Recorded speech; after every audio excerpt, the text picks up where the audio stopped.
لبيك اللهم لبيك لبيك لا شريك. د کعبه شریفه څخه طائف شریف ته تلل بیا بېله احرامه و کعبه شریفه ته راتلل.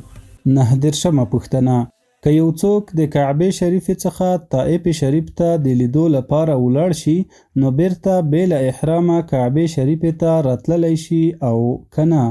ځواب: دغه څوک چې د کعبه شریفه څخه طائف شریف ته د لیدو لپاره تللی دی بیرته بېله احرامه کعبه شریفه ته نشي راتللی، ځکه تر میقات یعنی قرن منازل تیر شوی دی.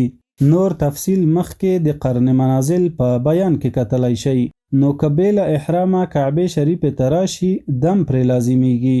د دم څخه د خلاصېدو لپاره به بیرته دغه میقات یا بل میقات ته ورګرځي، خو افضل دا دی چې و دغه میقات ته وروګرځي او هم د دغه میقات څخه احرام وتړي. لبيك اللهم لبيك.